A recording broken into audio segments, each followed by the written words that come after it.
오늘은 야고보서 1장 9절에서 11절 말씀을 중심으로 자랑하며 살자라고 하는 제목으로 함께 은혜를 나누도록 하겠습니다. 우리가 지금 야고보서 말씀을 보고 있습니다.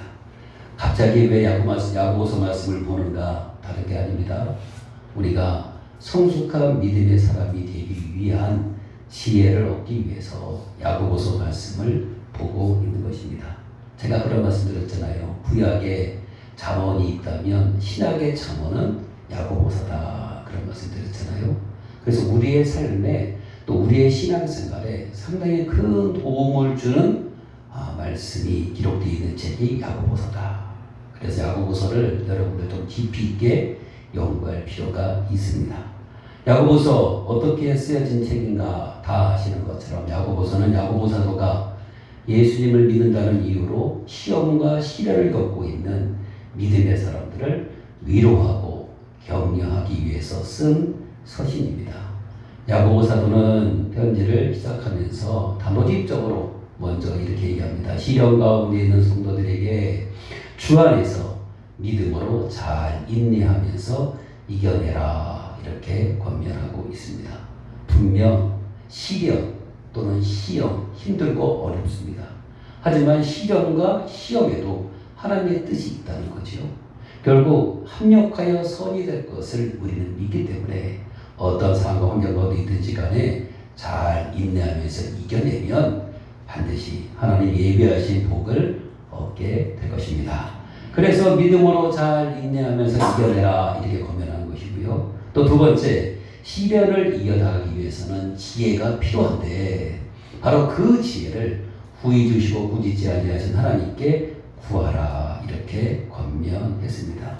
세상을 살아가는 데 있어서 여러 가지 다양한 것들이 필요하지만 제가 보건대 가장 필요한 것은 지혜라고 봅니다. 세상이 주는 지혜가 아니라 하나님께서 우리에게 주시는 지혜, 바로 그 지혜가 있을 때 하나님의 뜻을 따라서 우리가 거룩하게 이 세상을 잘 살아갈 수 있게 될 줄로 믿습니다.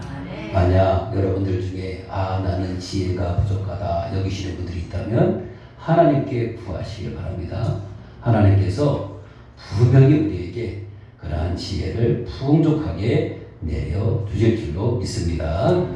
그리고 오늘 보게 되는 말씀에서는요, 교회 내에 있는 성도들에 대한 권면의 말씀입니다. 교회 내에는요, 다양한 계층의 사람들이 모이거든요. 그 안에 보면 가난한 성도도 있고 부유한 성도들도 있습니다.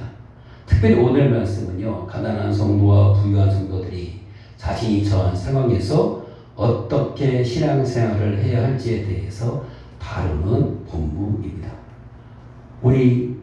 오늘날 우리 성도들에게도 굉장히 시사하는 바가 많은 본문이다, 이렇게 볼 수가 있겠습니다.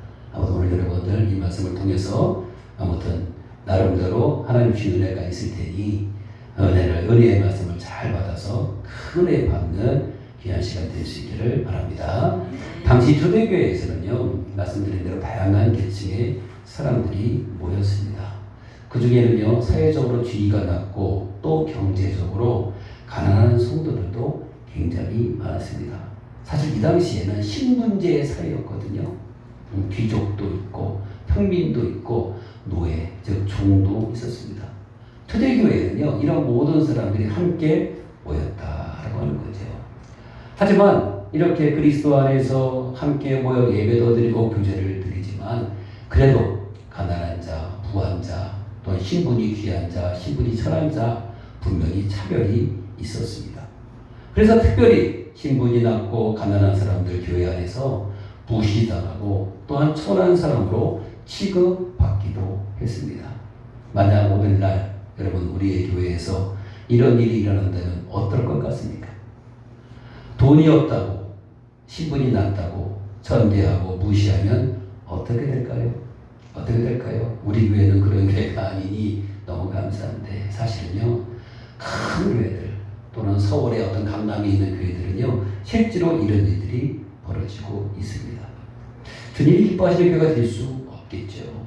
그러니까 이런 상황을 잘 알고 있었던 야고보 사도는요, 그래서 본문을 통해서 이들을 위한 권면의 말씀을 주게 되는 것입니다. 오늘은 두 종류의 사람을 볼 것입니다. 낮은 형제 그리고 부한 자라고 이야기하는데요. 꼭 낮은 형제에게만 주시는 말씀이 아닙니다. 꼭 부한 자에게만 주시는 말씀이 아닙니다. 이 말씀은 모든 성도들에게 주시는 말씀이다. 이렇게 생각하시고 아무튼 여러분들 말씀을 통해서 현재 여러분들의 위치에서 어떻게 신앙생활을 해야 될지를 제대로 알 수 있는 그런 은혜가 있기를 바랍니다. 먼저 구절을 먼저 보시겠습니다. 낮은 형제는 자기의 높음을 자랑하고, 여러분 여기서 말하는 낮은 형제가 바로 경제적으로 가난하고 사회적으로 낮은 위치에 있는 성도를 의미합니다. 앞에서 봤던 것처럼 이들은요 교회 내에서 신분이 낮고 가난하다는 이유로 서름을 참 많이 받았습니다. 야고보 사도는요 그들을 향해 자기의 높음을 자랑하라 이렇게 권면하고 있습니다. 여러분 권면의 내용이 어떻습니까? 낮은 형제들이 아멘하면서 받기에 합당한 권면일 것 같습니까? 사실 솔직히 뭔가 이상하지 않습니까? 높은 사람에게 자기의 높음을 자랑하라 하면 이해가 됩니다. 그런데 낮은 사람에게 자기의 높음을 자랑하라니요. 여러분 낮은 사람에게 자기의 높음을 자랑할 것이 있을까요? 있을까요? 있습니다. 오늘 야고보 사도는요 그것을 이야기하고 있는 것입니다. 내용을 좀 더 들어가 볼까요? 그렇다면 자기의 높음을 자랑하라 라고 하는 이 말은 어떤 의미가 있는 말일까요?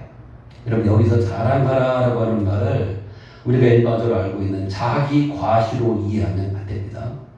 이 말씀은요 내가 얼마나 대단한 사람인가 떠벌이라는 말이 아닙니다. 오히려 이 말씀은 하나님께서 나에게 주신 것을 기뻐하고 그것을 자랑스럽게 여기라는 뜻입니다.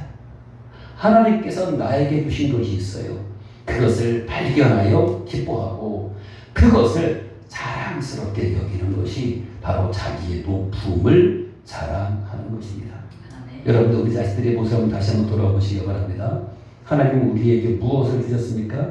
예수님을 믿음으로 하나님의 자녀가 되는 권세를 주셨습니다. 그리고 하나님 나라의 상속자가 되는 특권도 선물로 주셨습니다.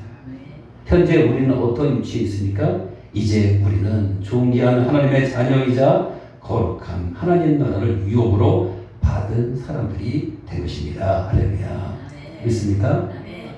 우리가 예수님을 믿음으로 얼마나 존귀한 사람이 되었는지 모른다. 그 얘기입니다. 결국 야고보 사도가 낮은 형제, 즉 가난한 성도들에게 권면하고자 하는 것은 이것입니다.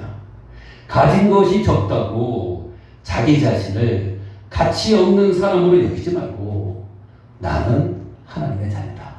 나는 하나님의 나라를 상속받은 사람이다 라고 하는 자부심을 가지고 자랑스럽게 여기며 산다라고 하는 뜻이 바로 자기 높음을 자랑하라고 하는 뜻이 되는 것입니다.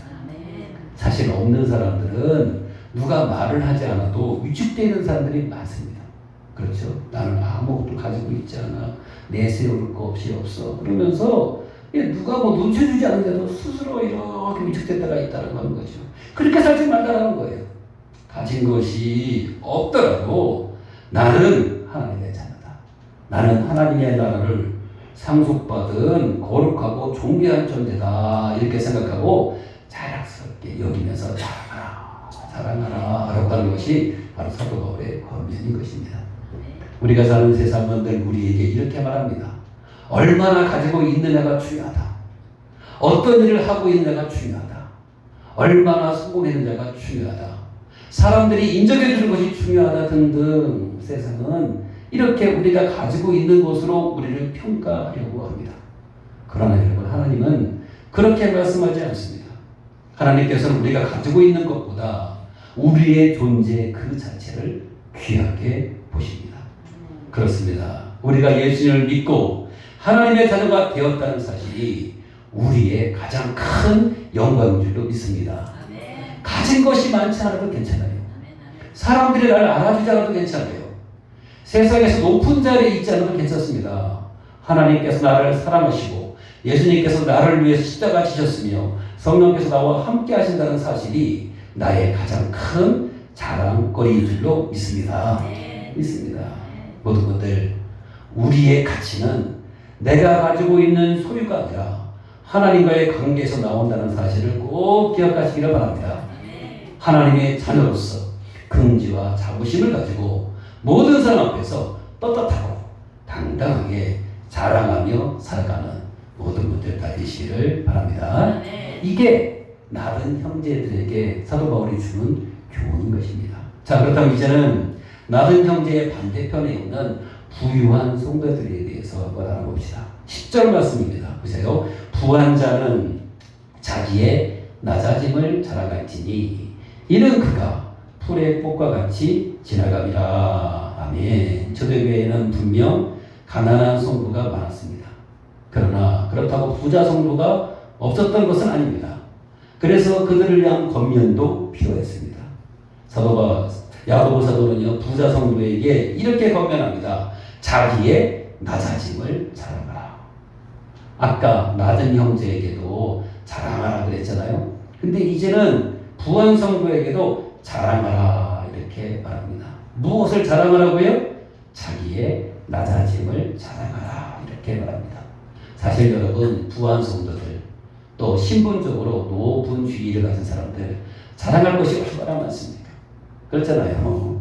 다른 사람들로부터 존중받고 또 자기가 하고 싶은 거 뭐든지 다 할 수 있으니 잘못하면 우쭐해질 수 있고 교만해질 수 있습니다. 그래서 사도 바울은 오히려 그들에게 높은 것을 자랑하라 하지 말고 자기의 낮아짐을 자랑하라 이렇게 권면하고 있는 것입니다. 결국 뭐예요? 겸손해져라 이렇게 말하고 있는 거죠. 그렇다면 부유한 성도가 자기의 낮아짐을 자랑해야 되는 이유가 뭘까요? 세 가지만 보겠습니다. 첫째로 교회에 하나님을 위해서 그렇습니다. 여러분, 교회는 어떤 곳입니까? 부르심을 받은 사람들이 모인 공동체가 교회입니다. 이 말은 모든 사람이 하나님으로부터 동일한 부르심을 받았다는 얘기입니다. 여기 앉아 계신 모든 분들은 다 하나님께서 불러주신 거예요. 불러주신 거예요. 부르심을 받고 이 자리에 왔다라고 하는 것입니다. 그렇기 때문에 사회에서는 신분을 따라서 나이를 따라서 또는 뭐 가지고 있는 것을 따라서 뭐 차별할 수 있을지 모르겠지만 교회에서만큼은요, 신분이나 직분이나 학력이나 나이 가지고 있는 재산 때문에 차별을 받아서는 안 되는 것입니다. 왜요? 우리는 다 동일하게 하나님께 부르심을 받은 백성들이기 때문에 그런 것입니다. 그러니까 모든 성도들이 차별 없는 교제를 나누기 위해서라도 부한 사람들이 어떻게 돼요? 겸손한 자세로 낮아질 필요가 있다라고 하는 것입니다. 주님은 교회의 하나됨을 많이 강조하셨습니다. 그렇기 때문에 우리는요, 교회의 하나됨을 깨뜨리는 일이 없도록 겸손하게 서로를 섬겨주는 일에 앞장서야 될 줄로 믿습니다. 좀 자기가 뭐 가지고 있다고, 뭐 자기가 무슨 능력이 있다고, 뭐 뻑이고 의시되고, 뭐 섬김받으려 하고 이러면 절대 안 된다 그 얘기입니다. 교회의 하나됨을 위해서라도 가지고 있는 사람들이 스스로 겸손하게 낮아지는 것이 필요하다 그 얘기고요. 두 번째로 부유한 성도가 자기의 낮아짐을 잘하게 되는 이유는 뭐냐면요, 그가 가지고 있는 그 모든 것들이 하나님으로부터 온 것이기 때문에 그렇습니다. 교만한 사람은 이렇게 생각합니다. 스스로 자기 자신이 잘나서 내가 지금 성공했다라고 생각하는 사람들이 많습니다. 그러나 성경은 그런 사람들에게 그렇게 묻습니다. 네가 가진 모든 것이 정말 내 힘으로 얻은 것이냐? 여러분, 그렇지 않습니다. 우리가 가진 모든 것은 다 하나님으로부터 온 것입니다. 우리의 건강도 하나님 주셨습니다. 우리의 재능도 하나님께서 주셨습니다. 우리가 일할 수 있는 능력도 하나님께서 주셨습니다. 우리가 소유할 수 있는 그 모든 기회를 얻은 것도 다 하나님이 은혜로 주신 것입니다.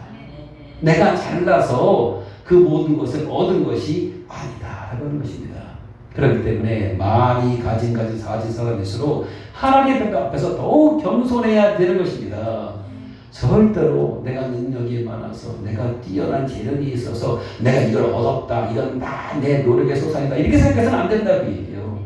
하나님께서 그것을 얻을 수 있는 재능, 능력을 주셨기 때문에 얻게 됐으니 더 겸손하게 하나님의 은혜에 감사하면서 겸손하게 하나님 앞에 감사로 나아가야 될 줄로 믿습니다.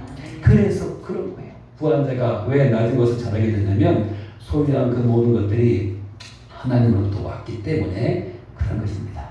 세 번째, 왜 자기 나라의 힘을 잘하게 될까요? 세 번째, 부유한 사람들의 그 부 있잖아요. 그 부가 영원하지 않기 때문에 그렇습니다. 여러분 11절 말씀을 보세요. 해가 돋고 뜨거운 바람이 불어 풀을 말리면 꽃이 떨어져 그 모양의 아름다움이 없어지나니 부한 자도 그 행하는 일에 이와 같이 쇠잔하리라. 아멘. 여러분 이 세상에 영원한 것은 없습니다. 야고보 사도는 이 진리를 풀의 꽃에 비유합니다. 꽃은 아름답습니다. 그러나 오래가지 않습니다. 아침에는 아름답게 피었다가도 뜨거운 바람이 불면 시들어 떨어집니다. 여러분 우리의 인생도 마찬가지다 그 얘기예요. 젊음 영원할 것 같습니까?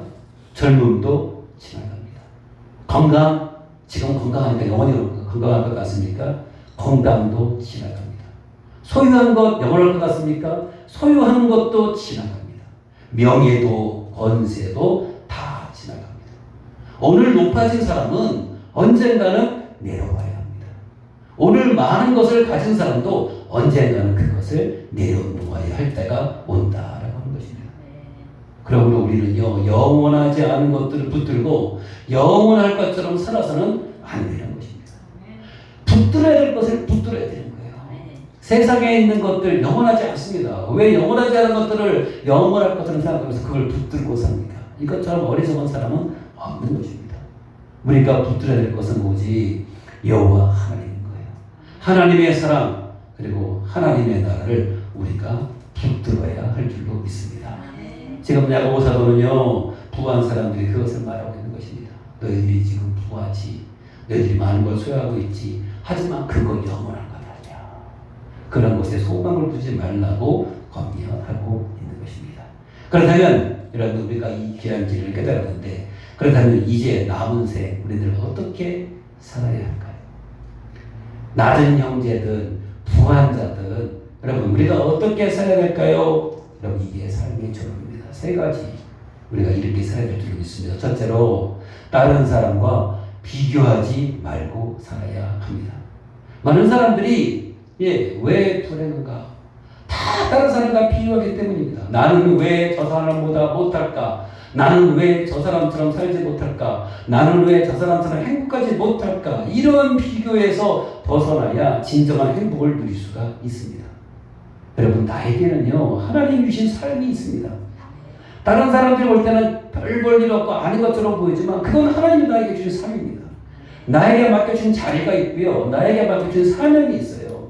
그러니 다른 사람의 인생을 부러워하기보다는요 하나님께서 내게 주신 것에 대해서 감사하면서 살아가야 되는 것이 그게 하나님의 뜻에 합당한 삶이 되는 것입니다. 절대로 비교하지 마세요. 절대로 비교하지 마세요. 부부들을 보면 부부가 같이 살다 보면 솔직히 소속들이 다 알잖아요. 그러다 보면 안 좋은 것도 많이 알게 되잖아요. 근데 건너편 사람을 보니까 아내든 남자든 아내한테 잘해주는 것 같고 남편한테 잘해주는 것 같고 저 남편 부럽다 저 아내 부럽다. 여러분이 절대 그래요. 살아보세요. 다 그놈이고 다 똑같은 거예요. 다 똑같아요. 근데 좋아 보이는 거죠. 그러면서 그걸 바라보면서 왜 나는 저 사람처럼 행복하지 못할까? 왜 나는 저 사람처럼 이렇게 살지 못할까? 이런단 말이에요. 여러분 아닙니다. 하나님께 주신 삶을 여러분 존중하세요. 귀하게 여기세요. 남과 비교하면서 내 인생 한탄하지 마시고 주신 것에 감사하면서 사신다면 그 안에서 행복을 누릴 수 있게 되는 것입니다. 이 시간 이후부터 절대로 비교하지 않는 그런 삶이 되시기를 바랍니다. 두 번째는요, 우리가 가진 것을 하나님을 위해서 사용해야 합니다. 여러분 가지고 있는 것이 많든 적든 이걸 기억하셔야 돼요. 우리의 삶의 주인이 누구인가를 기억하셔야 됩니다. 여러분 우리의 삶의 주인은 누구입니까? 하나님이십니다. 내가 가진 것은 다 하나님께서 잠시 나에게 맡겨주신 것입니다. 아까 그랬잖아요. 세상에 있는 모든 것들은 영원하지 않다고 얘기잖아요. 하나님이 잠깐 맡겨준 거예요. 돈도 잠깐 맡겨주셨고요. 또 명예도 잠깐 맡겨주시고요. 또 건강도 잠깐 맡겨주시고 우리의 생명도 잠깐 맡겨주신 거예요. 그러니 가진 것을 움켜쥐고만 있지 말고 하나님을 위해서 열심히 사용할 줄 알아야 합니다. 그것이 맡겨주신 하나님을 기쁘시게 되는 복된 인생이 되는 것입니다. 얼마나 어리석은 인생인지 몰라요. 그냥 내가 가지고 있는 것 이건 다 내 거야. 나만 위해서 사용해야 돼. 여러분 정말 어리석은 것입니다. 하나님 맡겨주신 거예요. 잘 사용하라고. 그렇다면 우리의 생명 호흡이 있는 이 살아있는 동안에 맡겨주신 것을 잘 사용해야죠. 내 육체의 쾌락만을 위해서 사용하면 안 되고요. 하나님의 나라와 그의 일을 위해서 하나님 주신 것들을 잘 선용해야 되는 것입니다. 그래야 그걸 통해서 하나님 영광을 받으시고 하나님이 더 복된 인생 되도록 우리를 인도해 주시는 것입니다. 여러분들 남은 인생 어떻게 하시라고요? 내가 가진 것을 하나님을 위해서 열심히 잘 사용하시기를 바랍니다. 그럴 때 하나님이 더 큰 복을 주실 줄로 믿습니다. 세 번째, 남은 생 어떻게 살아야 될까요? 여러분들 영원한 것을 바라보며 살아야 됩니다. 앞에서 말씀드렸습니다. 세상의 것은 모두 풀의 꽃과 같습니다. 그러나 하나님은 영원합니다. 하나님의 나라 또한 영원 무궁합니다. 그리스도 안에서 얻은 구원 또한 영원합니다. 그렇기 때문에 우리의 시선을 이 땅에 두지 말고 하나님의 나라에 두고 살아야 되는 것입니다. 여러분 우리가 아무리 우리의 몸 건강을 잘 관리한들 여러분 우리가 얼마나 살겠어요? 얼마나 살겠어요? 우리 고준희 성도님은 94세나 사셨는데 앞으로 제가 볼 때는 110세까지 살 것 같아요. 근데 대부분의 사람들은 100세 이상 살기가 어렵습니다. 아니 90세 이상 사는 것도 큰 복 받은 것입니다. 짧은 인생이다라고 하는 거죠. 여러분 잠깐 왔다 가는 나그네 인생들 왜 이 땅에 소망을 두고 사냐고요? 왜? 얼마나 어리석은 일입니까? 한번 잘 생각해 보세요. 이 땅에 소망을 두고 사는 만큼 어리석은 사람들은 없는 것입니다. 그럼 우리에게는 하나님 나라에 대한 소망이 있단 말이에요. 그러니 여러분 이 땅에다가 그렇게 여러분들 죽을 똥 살 똥 이것 때문에 마음 아파하게 하고 너무 그러지 마시라니까요. 그렇죠? 이 안에서 하나님 주신 바대로 감사하고 기뻐하면서 살면 되는 거예요. 그러다 주님께서 오라 하시면 기쁜 마음으로 할렐루야 찬양하면서 가면 되는 거예요. 우리에게는 하나님 나라의 소망이 있다 아닙니다. 그러니까 그거 붙잡고 살아가는 것이 이 땅에서 잘 사는 길이 되는 줄로 믿습니다. 제가 어제인가요? 유튜브를 이렇게 보는데 저는 하나님 말씀을 이렇게 보는데 어쩌다가 우연히 요즘 불교 방송에서 최고의 강사라고 하는 어느 스님의 강의를 제가 이렇게 듣게 되었습니다. 목사님이 스님의 강의를 들어요. 너무 궁금하더라고요. 대체 스님들은 설법이라고 하잖아요. 대체 어떤 말씀을 증거할까 봤더니 굉장히 유명한 불교계에서는 굉장히 유명한 스님이시더라고요. 그래서 성도가 이제 보살들을 모아놓고 이렇게 강의를 하고 또 질문을 하면 그 질문에 대해서 답을 이렇게 해주는 거예요. 근데 너무 재밌었어요. 왜냐하면 거기에 나와 있는 보살들의 질문이 우리 기독교에서 많이 하는 질문들과 있었어요. 어느 보살님이 그렇게 말을 하는 거예요. 석가모니가 그렇게 큰 도를 터득하고 그렇게 위대한 일을 많이 했는데 석가모니가 신입니까 인간입니까? 물어보더라고요. 와, 여러분 궁금하지 않습니까? 어떻게 되는지. 시간이 없으니까 말씀 안 드리고 두 번째 질문이 더 재밌었어요. 한 분이 자기는 원래 기독교를 믿다가 그래서 절로 귀의를 했다는 거예요. 그래서 그렇게 물어보는 거예요. 스님, 불교에서는 49제라고 그런 것을 하고 있는데 사람이 죽으면 49제 하는데 49제 하는 동안 영혼은 어디 있습니까? 그리고 또 사람이 죽으면 어떻게 되는 것입니까? 이렇게 물어보는 여러분 너무 재밌잖아요? 여러분들 스님이 그 유명한 스님이 뭐라고 대답한 줄 아세요?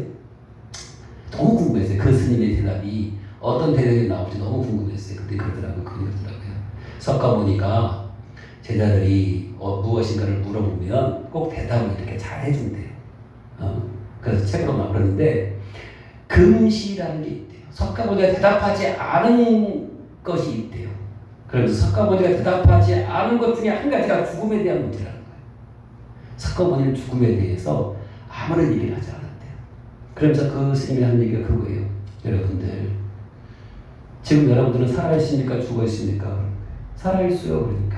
아니, 죽지도 않았는데 왜 죽은 것에 대해서 왜 고민을 하십니까? 그러면서 현재에 대해서 고민하시고 현재에 대해서 더 많은 생각을 하세요. 지금 현재 행복하시면 되는 겁니다. 닥치지도 않은 죽음이라고 하는 문제 때문에 괜히 고민하면서 번뇌하지 마세요. 그러더라고요. 석가모니도 죽음에 대해서는 아무 얘기를 하지 않았습니다. 저는 그 얘기를 들어서 깜짝 놀랐어요. 여러분, 불교에는 소망이 없는 거예요. 쉽게 말하면. 소망이 없는 거예요. 그렇죠? 현재만 있는 거예요. 근데 우리 기독교는 어떻습니까? 기독교는 소망이 있습니다.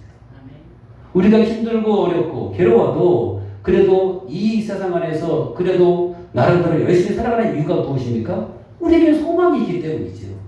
우리는 죽음이 두렵지 않습니다. 왜? 죽음 이후에 우리가 어떻게 될지를 알고 있기 때문에 그런 거예요. 근데 그 스님은 그거 알 필요가 없다는 거예요. 그냥 현재 열심히 살라는 거예요. 괜히 찾아오지도 않은 그 미래를 생각하면서 번뇌하지 마시고 현재 충실하게 산다, 그 얘기를 하는 것입니다. 와, 이게 기독교와 불교의 차이점이구나 라고 하는 것을 제가 그때 깨달았어요. 여러분, 소망 없는 삶, 여러분, 소망 없는 삶이 과연 의미 있는 삶일까요? 과연 그들이 주장하는 것처럼 그 번뇌라는 것이 없어질 수 있을까요? 여러분, 그렇잖아요. 우리가 힘들고 어려워도 하나님과 대한 소망이 있으니까 그 소망 붙잡고 우리가 살아가는 것 아니겠어요? 근데 그게 없어요. 그게 없어요. 열심히 노력하래요. 열심히 돈을 터득하래요. 열심히 말씀을 읽으래요. 그러면 현재에서 만족하면 된다는 거예요. 그리고 죽음은 그때 가서 당해보시래요. 어떻게 될지 모르니까. 야, 참 무책임하다. 라고 하는 생각이 들었습니다. 여러분, 우리는 그런 사람들이 아니에요. 우리에게는 확실하고 분명한 소망이 있습니다. 그래서 우리는 풀의 꽃과 같은 세상 붙잡지 않는 것입니다. 하나님을 붙잡고 하나님 나라를 붙잡고 살아가는 이유는 바로 그곳이 영원한 곳이기 때문에 그렇습니다. 여러분, 우리는 그래서 영원한 것을 바라보며 살아야 되는 것입니다. 지금까지 혹시라도 이 땅의 것을 붙잡고 이 땅에 소망을 두고 살았다고 한다면 이제 바뀌어야 돼요. 영원한 것. 하나님의 나라를 우리가 소망하고 바라보면서 살아가야 될 줄로 믿습니다. 사랑하는 성도 여러분, 우리 모두 자랑하며 살아갑시다.